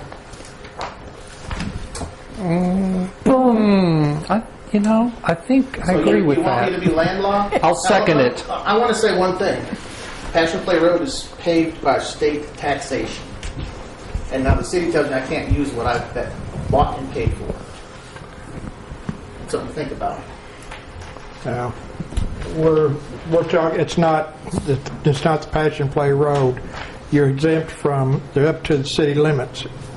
Not all of Passion Play Road is state road. Right, from the Passion Play back entrance down to 23, that's magnetic north as they call it, and that is totally on your funding, I understand that. And there's also a part up to the Catholic Church. City limits? City limits? No, it's all paved by the state from highway. But up to the city limits is city limits. The back entrance of the Passion Play, because I know I asked them, where do you get your paycheck? Because they park on my lot when they come to pave the road. The city limits stop around the... Correct. That's where the city limit stops. That's right. That's right. City job. And There was some federal grant money in it, but the city paid some property. The city, obviously, the state doesn't pay the city street. Mr. Weaver? This on your agenda tonight says it is an appeal of a specific application or applications. I'll be back. The issue is not whether he is breaking the law every day or not. That is between him and the police department and the street department at this point. He has made an appeal under your statute, under your ordinance, just as he's allowed to do when his application was denied. If he wants to bring you a proper application that has been denied and has not been acted upon, then you may have something more to discuss. But right now, he's already done what he's asking for approval to do, according to his statement a moment ago. Let me. I had to look something in the dictionary to make sure it's true. Extortion, holding money over my head, wanting me to pay something, and forcing me to sign a document I don't know what the terms and conditions are. That's extortion. I'm not going to get into a debate with you tonight, but what I will tell council is that in construction bonds and in construction actions, there are often regulations that are put in those issuances at the time of issuance that are specific to the particular job. If it's in the wintertime, those bonds often include temperature requirements because roads break up worse at certain temperatures. And is all this information a secret? Why can't I get a copy of what, I want all the regulations. We have a motion and a second, right? So can I call the question You now? can, yeah. Thank you. All those in favor of calling the question by roll call? Just a moment. Yep. It's not that we're against you, it's that we have to act legally and properly. I So understand come back that. with the right stuff, okay? Ms. Adamson? Call the question. Any discussion? Yeah, yes. Ms. Schneider? Yes. Mr. McClung? Yes. Mr. Mitchell? Yes. Mr. Thomas? Yes. 5-0. And I think the motion was to, Move on. Is this recorded, like televised? It is. Oh, great. I'm not sure, Mr. McClung? I don't know if you can use it in court. No, I'm just kidding. We're here for the early You'll part. be okay. Yeah, now, what are we looking for? A motion to approve or deny? There's a motion. I don't think There's we a need- motion. There is? There A was. motion to move on. No, that's not a motion to approve or deny. I don't think we need a motion because the work's already been done. We can't make Actually, anything. you probably need to take one anyway on whether Okay. to approve the appeal Motion, and I'll or take my deny the second appeal. back. Okay, we Oh, do it's need, the denied. city attorney says we do need a motion to either approve or deny. She took hers I back, take and mine I'll take back. my second back. I make a motion to approve, because we have to make a motion In the positive to approve the request. That's what they told me the Oh, other to day. approve the appeal. I second it. Whatever. Okay. Any further discussion? This probably should be roll call. Okay, roll call. You want to repeat what? Yeah, Will you repeat the- properly. Approve the application.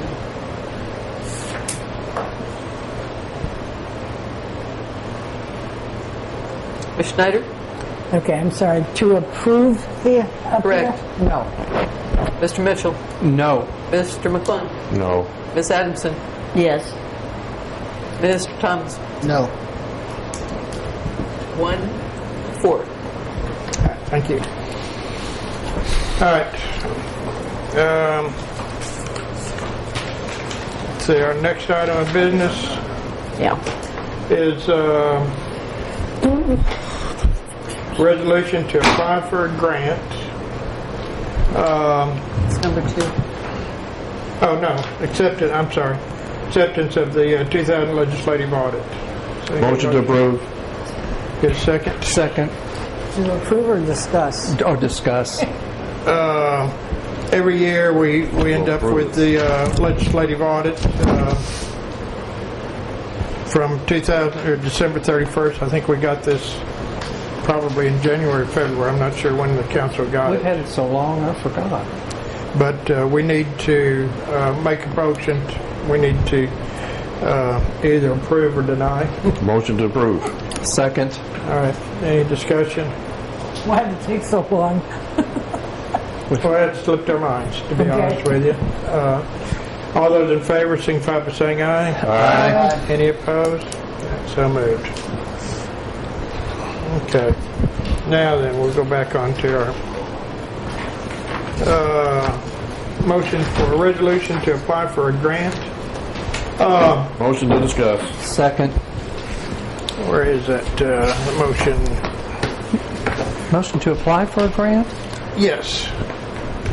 We There have. it is, yeah.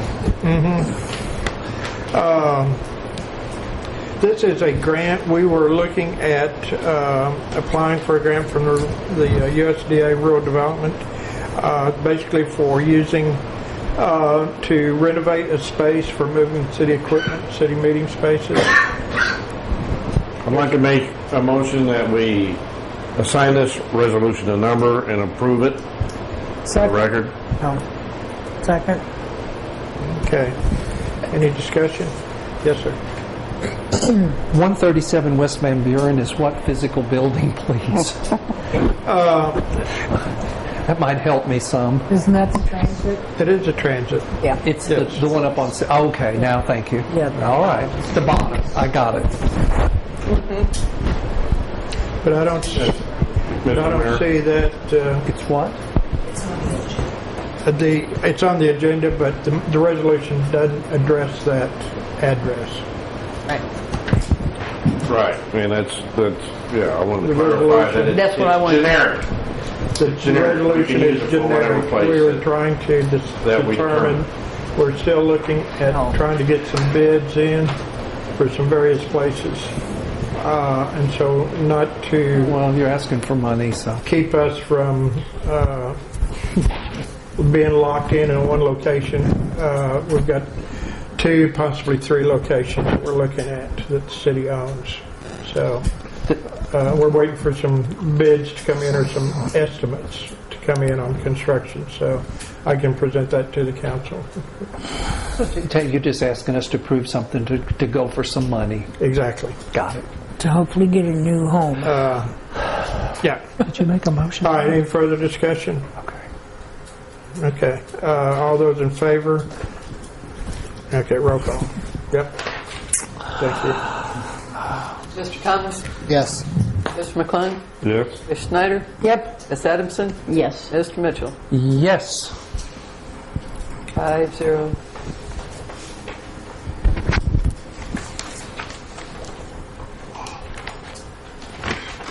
Resolution number will be 714. A resolution authorizing the mayor of Eureka Springs to apply for and, if awarded, accept a grant from USDA Rural Development. Whereas the City Council has determined that the City of Eureka Springs meets eligibility requirements necessary to apply for a grant under the USDA Rural Development Community Facility Program, and whereas the City of Eureka Springs would, if awarded, use the community facility grant to rehabilitate space for the purpose of moving all city meetings to a fully accessible facility. Whereas the City Council recognizes the need for appropriate and accessible meeting facilities, concurs with this project's importance, and supports the Mayor of Eureka Springs in the effort to proceed with the same. Be it resolved by the City Council of the City of Eureka Springs, Arkansas, that the Mayor is hereby authorized to submit an application of formal request to the USDA Rural Services Community Facility Grant Program for purposes of security grant funds in the maximum amount of $50,000 to aid and assist the City of Eureka Springs. This is a 75-25 grant with the maximum City of Eureka Springs matching $16,666 for a project maximum total of $66,666. The Mayor is further authorized to administer the grant funds for the same project if awarded. Thank you. All right. Our next item of business is information about other locations for meetings. Motion to discuss. Second. All right. I don't know, Miss. Y'all have anything you want to add, Miss Adamson? Yeah. One of the locations is for our meeting places to be considered is the fire station across the street with some modification. It's an interesting space, and I was still wondering about the Dr. Beard's office. I haven't heard, unless you know more about that. But the other one was the fire station, which is, it's a wonderful space if the right things were done to it. I'd love for us to consider it.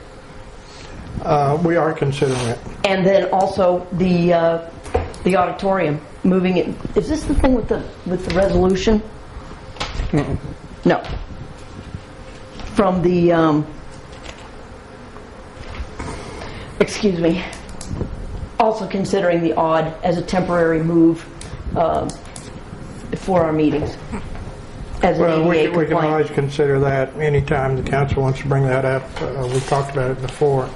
I've got a contractor looking into Dr. Beard's office, and I will be presenting y'all with a floor plan on it. It can seat roughly about 35 people up there with demolition and some modifications up there. Counting us or in addition to? Beg pardon? Counting us or in addition to? Seating public. Others. Public seating. Public seating. seating. I'm not talking Okay. about us. I'm talking Okay. about strictly public seating. Wouldn't do any good if it was just us. That was Beard's office or the Beard's transit? office. Beard's office. Transit seats how many? Transit, unfortunately, while we thought it was going to work, we discovered there was a load-bearing wall in there, and the ceiling is about 8 feet tall. And so after we came up with putting in a column and a beam, it wouldn't work. So transit's out. Transit is out. Fire station is possible. Fire station is still possible. And Dr. Beard's Dr. office. Beard's office. And you said three places. And Where's the third the one? fire station. Well, Across the Dr. street. Dr. Beard, the fire station's two. What's the Two third? fire stations. The other fire station up on top of the hill, Next to McDonald's. next to McDonald's. Oh, they have a space up there? There's a space They got a good there. space. The problem is parking. Yeah. People would have to park in McDonald's parking lot. In the back with their permission. Yeah, in the back of their permission. I think they would approve. I think so too. Been through Vicki? that one before. Okay, the fire station across the street. Now, I know several years ago on council, we finally had to agree to just sell it because renovation, repair, whatever it was the roof, it was bathrooms, it was all kinds of stuff. We fixed the roof. We got the roof fixed. We got the Okay. the door, overhead door lintel fixed this last year. So Okay, it just so a it bunch does has have already some. been It done has several more. years ago. It requires more modifications than any of the other spaces. Okay. But some of the bad stuff like the roof, making it fall down, that's been done. Yeah, the roof was never a problem with falling down. It was just leaking. Rob? In response to a complaint that was filed by a citizen over our meeting place, the ADA committee met and made some recommendations, and specifically they thought that we really need a timeline because otherwise we just consider and consider and consider. There's a suggested timeline in their recommendations that all of you have received, but I would like to see City Council adopt a timeline for this move so that people would have Well, something. one of the problems with the timeline is if it's Dr. Beard's, I think we're looking at January 1. So, I mean, the timeline is, by January 1, we can start construction wherever we are, if not already be moved. I mean, but what about selection of a place? Well, by January 1, we will have a selection. The council, I would hope, would make that decision. That would be your earliest That would be the early, if we went with Dr. Beard. I'm taking a worst case scenario. Right. If we went with Dr. Beard, and we'd have a work of maybe 2 months in there. So January, February, March 1, we could be in a new spot. Well, but I mean, we could pick that space by September 1. That's what the ADA Right. committee was suggesting. That may be a little quick. Well, yeah. Maybe a little quick. I would say, by January 1, we will have a space picked out and bids accepted on where we're going. But you will not commit to specifying which place any earlier than January 1. Well, at this point, it's going to be up to the council. I haven't gotten all the documents in there, so when I get the documents ready, I'll present them to the council, and then the council can make a decision. Okay. Mr. Mitchell? Well, wouldn't we also want to know if we're getting any money to pay for this? Well, and we would know, I'm not sure when the grant, I'd like to know that. yeah. Oh, And we should know relatively soon on that, as soon as we get something. I'm hoping within the next You're going to month. get a ballpark figure of what it's going to cost, surely. Okay. Vicki? Oops, go ahead. The committee also recommended that in the interim, we move to the auditorium. Now I have a problem. Well, that's up to the council.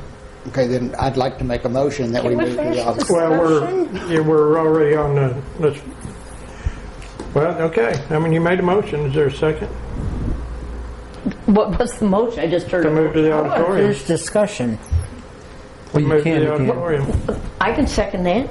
On an interim basis, that's not Yep. permanent. All right. Had discussion on moving to the auditorium. Mickey?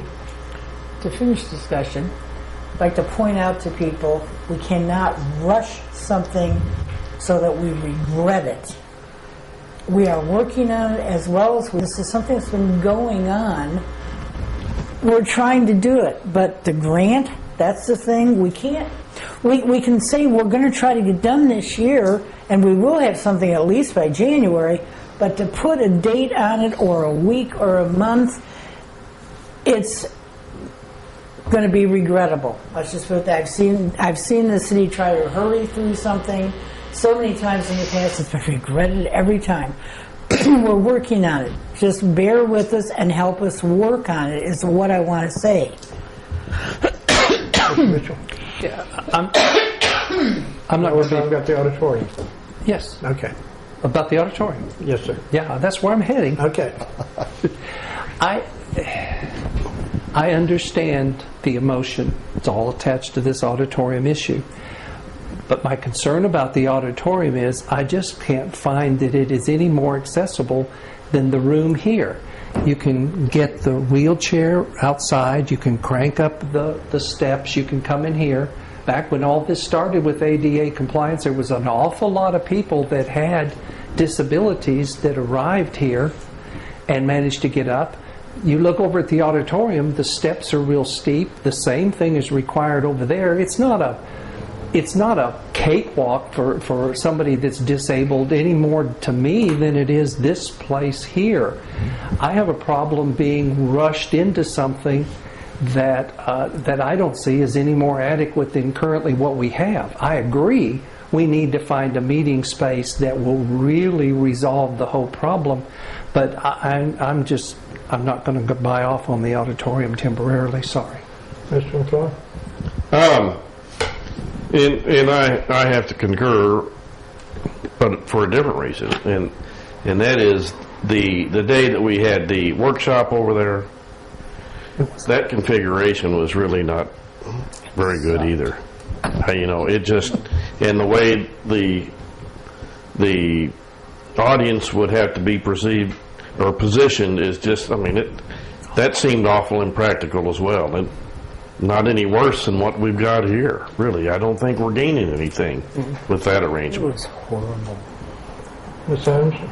I think the biggest issue is the vagueness in movement, and it would be nice, personally, to be over in the odd to just make the concession, if that's the word I want to use, or to help the community to be in another location. I need to ask when that grant has to be submitted. Okay. But I do believe that there should be a timeline, a tighter timeline than maybe sometime maybe in the future.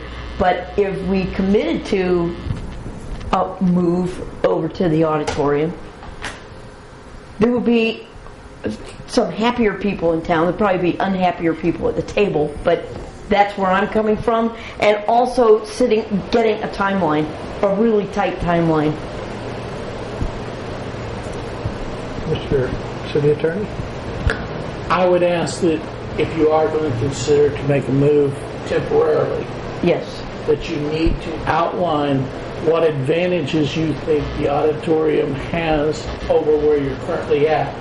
Or if you move temporarily over there and there are no advantages to that, and you remove the broadcast that is now being placed out there, you may actually be opening yourself to a lawsuit for diminishing the ability of disabled people to obtain what is now being broadcast in a live basis.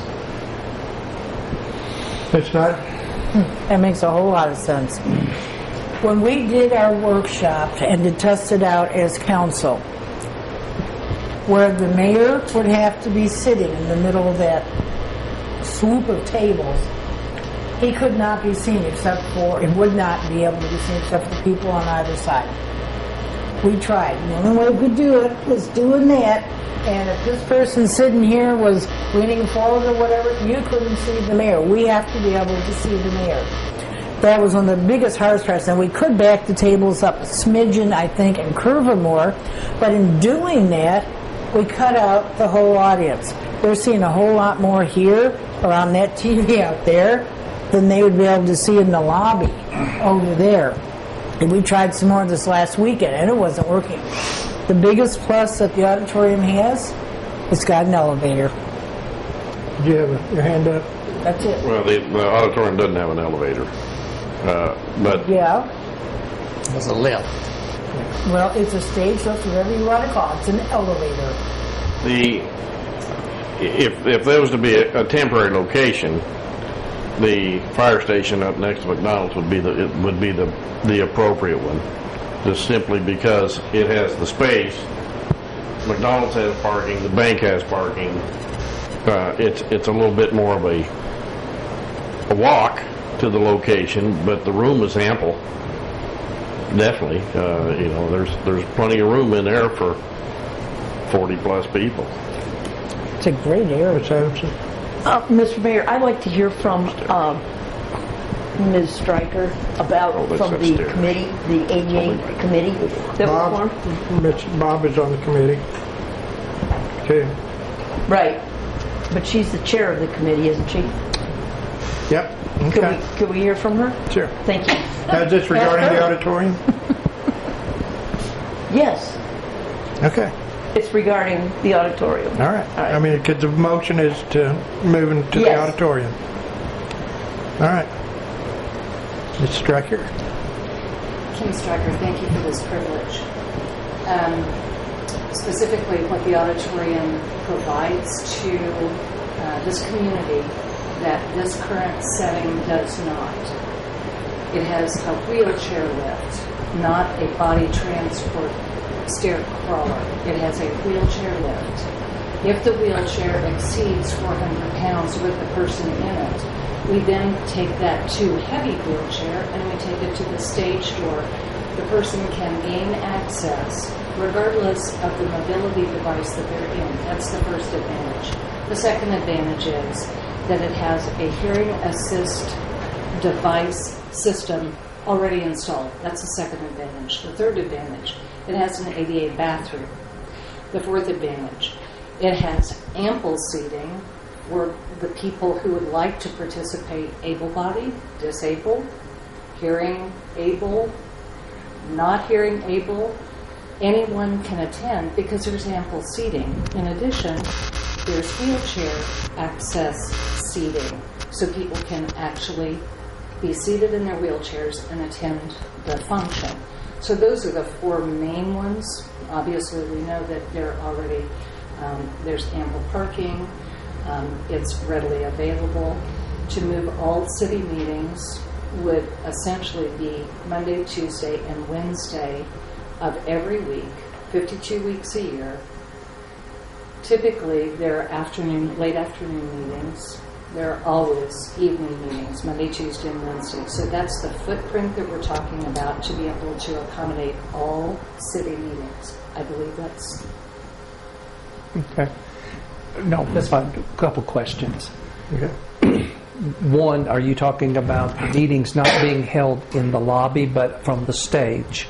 Yes, sir. Okay, I wanted to be sure where we were doing that. So that does mean that it is hearing impaired back there for sure. Would one disadvantage be the cost for heating and cooling for all of that length of time as far as increased utilities? There may be an increase in utilities. However, I think that the previous statement that was offered of $8,000 for one event was a pretty big overstatement. But there is still there is an increase because we have to crank it up, and it has to stay up for all those meetings to cover all of it, correct? So to your point, I took a swag, an estimate. The annual utilities for the auditorium run under $20,000 a year. That's for gas, electricity, and water sewer. It's right about $20,000 a year. So if you have a 10% increase, let's say, because this is a temporary situation, a 10% increase. If the city meetings were there for 3 months, 4 months, 5 months, there's certainly an impetus to move to a permanent location, obviously. But over that period of time, you may increase utilities by, let's say, 10%. So Did you $2,000. did you cost out or refer to the fire station up by McDonald's? Is that part of the assessment that this ADA compliant group did? No, sir, it's not, because that facility actually is not at all ADA compliant. If we're talking about the training room under the fire station, it's a great space. It's large. However, there are 5 steps down to it. There's no ADA bathroom on that floor. There is a ramp in the front of the fire station, but you can't get down to the second floor, unfortunately. So then the fire station's not an option. Not really. Right. Not in my- There are a lot of great meeting spaces in Eureka Springs, and some of them are even city-owned. However, when you start assessing whether they're already retrofitted for ADA compliance, which the auditorium is, or how much work you have to go to make them inhabitable, that's when the mayor was talking about this. There's a lot that figures into this, certainly. So, I hope I answered your question. Yes, you did, actually, I think. He asked my question. Anybody else? Thank you. Okay, Not for Kim, just in general. Thank you very much. Is the grant money, would we actually have to use it to build, repair, fix, whatever? Or could we use it for rent money, so to speak? Gotta be for of our building. The one place that I've been really, really wondering about, and I'm pretty sure it would more than meet every requirement, would be, and I don't remember what it's called, it's terrible, the Great Passion Play restaurant building. It's not even in the city limits. So? We don't. Well, I know we don't own it, but it's huge. It's ADA. It's got They parking. probably are using it on Monday, Tuesday, or Wednesday nights. Well, I don't know, because I mean they've changed their hours, and we could always change a meeting or two if we'd have to. But It's not just our meetings. I know we've got 3. That's what I'm saying. I don't think that's it. This is so. Let's just got everything. Not to compound this, but just to find out theaters. Right now, we've got the motion on the floor about the auditorium. That's right. Discussion on the auditorium. If there's no further discussion, all those in favor of the temporary moving meetings over to the auditorium on a temporary basis, signify by saying aye. Can we do a roll call? We can do a roll call.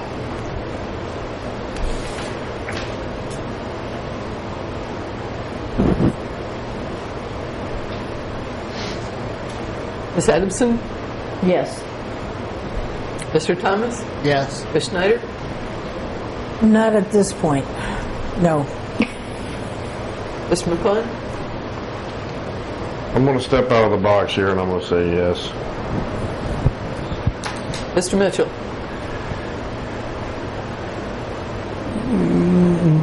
No, can't do it. 3-2? Yeah, I'm not comfortable doing it either. I don't see the advantages that much. Motion fails. Fails for flowers. All right, Ms. Adamson. I would like to make a motion that we just work on a timeline for movement. You don't like the timeline I gave you? Well, it's kind of vague. No, it wasn't vague. I gave you a specific date. You said January 1st of 2018. Yeah. And that's really far out. But it's a definite date. But will we know then at that time? Yes. All right. I don't trust I mean, you. what date? I mean, I can say tomorrow, but I mean, I can't guarantee tomorrow. I can guarantee January 1, we will know where we're going to be moving. And we'll have an action plan in place. Good. So is that not... That's okay. Is that a timeline? Okay. I mean, it's 4 months. 3 months. All right. September, October, November, 4 months. Okay. We're working on this. We're taking this very serious. And we're looking at all alternatives. I know we are. We are trying to come up with You know, a lot of it is not just finding the location, but it's also depending on contractors and getting estimates. I can't tell you that we're going to move and say without knowing what the cost is going to be. I'm being irresponsible for doing that. Oh, yeah. And so until I know, you know, what it's going to cost and to do this fire station over here, you know, so. Part of this discussion, and somebody on the community center board brought it up, and I think it's worth saying so that the public in general understands, because we're having this discussion about the auditorium, the fire station, et cetera, and we have not brought back up the community center, in no way should be a reflection of how I think or possibly the city council thinks about the community center. It's not a reflection in any way on them, the work they're doing, or anything. We're moving on to something else different, and nobody should really interpret that as a slam or a put down of the community center or anything they're doing. I would hate for people to assume that. Okay. Any further comments? Just out of curiosity, Tim, can the city council meet outside of city limits? I'd have to look at that. Okay, well, could you do that for the next meeting? I seriously don't think it would be a problem on a temporary basis, but if it become a permanent one, I think it Well, would. I'm talking a permanent, and I'm talking, use the passion play Let place, us use theirs. because that's like, what, a mile? Yeah, But just for the heck of it. Under an emergency basis, I know that various councils have met outside their Yeah. cities when there's been a tornado or Yeah, but a just natural disaster, but I don't But know out that of curiosity, because that might open up some other venues if it's like within a mile or two. All right. Yes, ma'am. Well, I just wanted to comment on that. One of the reasons we are looking at places that the city owns is we own the buildings, we own the space, and going to another location like the community center or the whatever that restaurant is, it's kind of out of the question. Hey, they can give it to us free. Yeah, right. All right. Sorry. All right. Next item is if I can get a motion to discuss second quarter financials. Second. All right. Madam Clerk, I think this is your...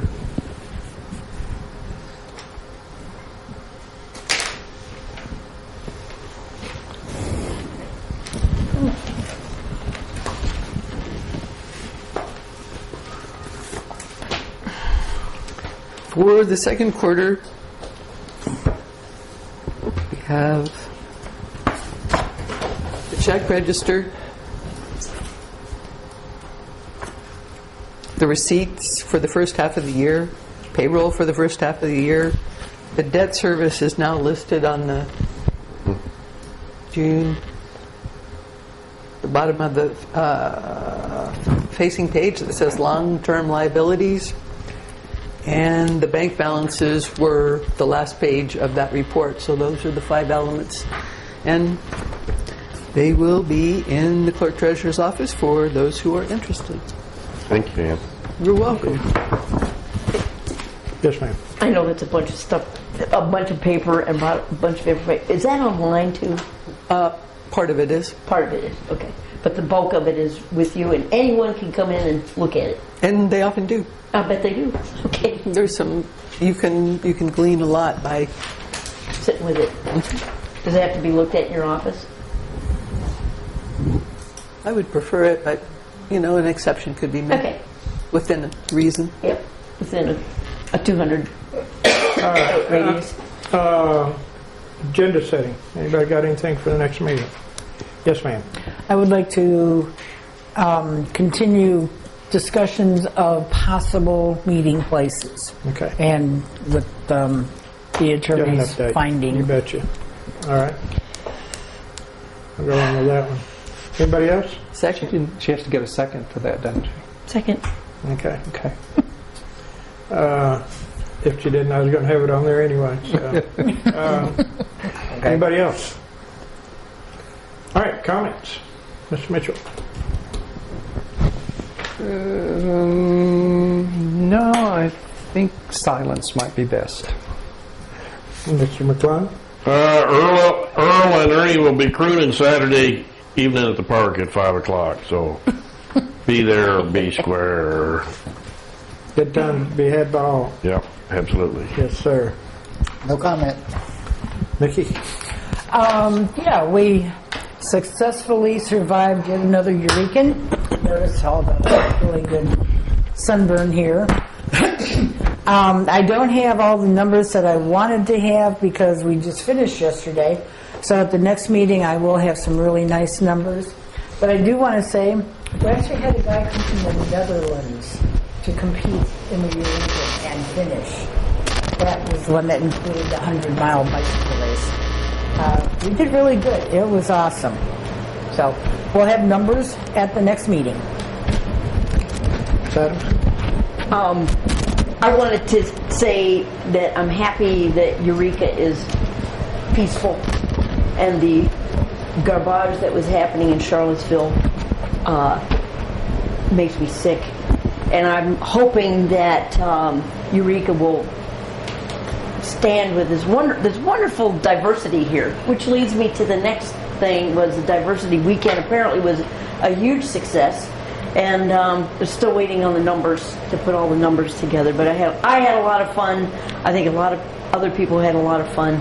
And then my final thing is Mr. Mitchell gets some flowers in a little pitcher.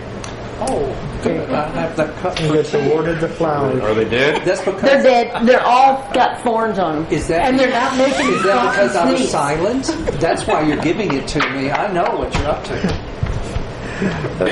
I forgot to add one little thing. Okay. Welcome home, Melody. Thanks. Thanks. All right, we've got coming up this coming weekend, 18th through the 20th, we do have a lot of activities. We got Sometime in the Ozarks coming in, which is going to be starting on Friday and going through Sunday up at the end of the Ozarks. The 19th, as Mr. McClung said, the Cake Brothers, it's going to be in the park from 5 to 7. And if you've never heard the Cake Brothers, come on out. They are great, and I'm sure everybody who's heard them will be there. It's usually the park is jammed-packed for their performance.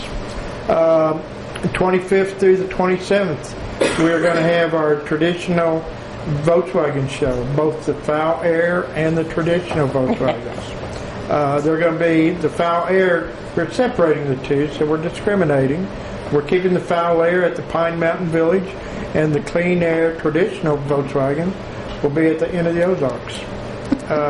And if you've never been to the Volkswagen show, and again, you'd be amazed at the variety of Volkswagens that are up there. And a lot of us have probably forgotten what some of those Volkswagens look like and what they could do up there. So it's a good time to get out. And then on the 26th at 3 o'clock, we're going to have the Volkswagen Parade. So you'll be able to see them all, see, hear, and probably smell as they go through. And then on the 26th, that evening, we will have Dancing in the Park. So other than that, motion to adjourn? So moved. Good second? Second. All in favor? Check Randy's butt. Okay, so moved. Thank you all. Who's Randy? Rowdy. Oh.